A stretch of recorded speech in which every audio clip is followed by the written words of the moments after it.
The just-created Department of Government Efficiency raises some debates, created by Donald Trump to reduce the government and expenses, and is so part of what Trump promised to do after his election.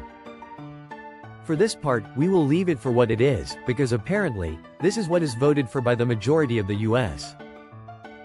What it turned out to be, is something different. Let's start by Elon Musk. It is not so clear what his role actually is.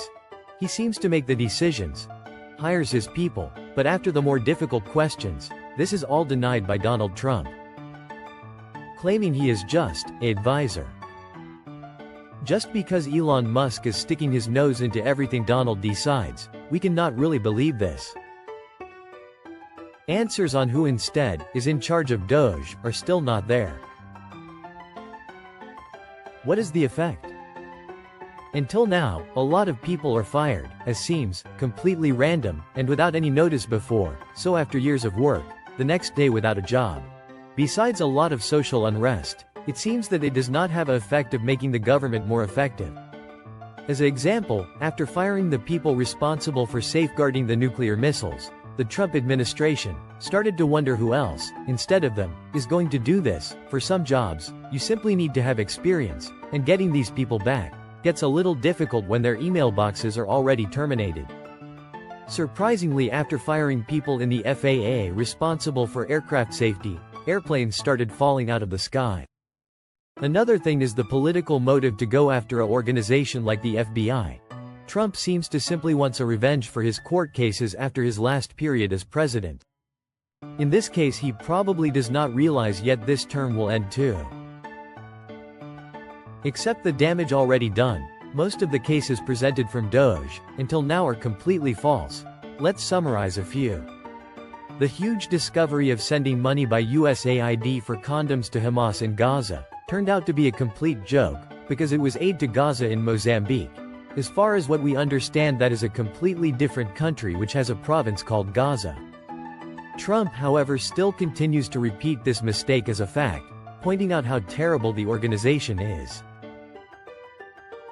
The discovery of 300-year-old people receiving money from the government turned out to be a complete joke because the 19-year-old, and by Elon hired so-called investigators, did not found out this is caused by error in the used database. To us, it seems to be a better idea to fix that, instead of repeating the same mistake over and over again. Simply admitting you made a mistake is actually better than sticking to your lies.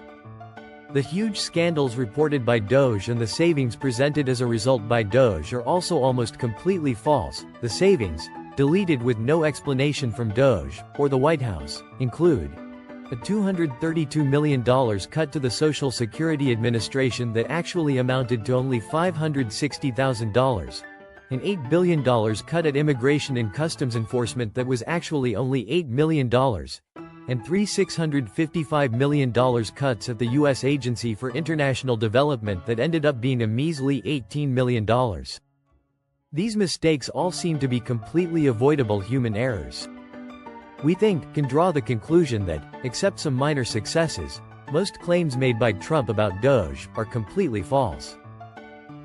Trump simply continues to make himself look like a joke, not only in the US but also for the rest of the world, and thanks to that, for the coming 4 years, we will have a lot of content to make new videos. However, it is because of the many lies, difficult to select which lie we pick for our next video. Write us in the comments what is your favorite.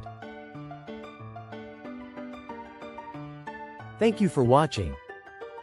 To help our channel grow, please comment, share, like and subscribe. Also, don't forget to hit the bell icon to get a notification, so you can see our next videos coming soon.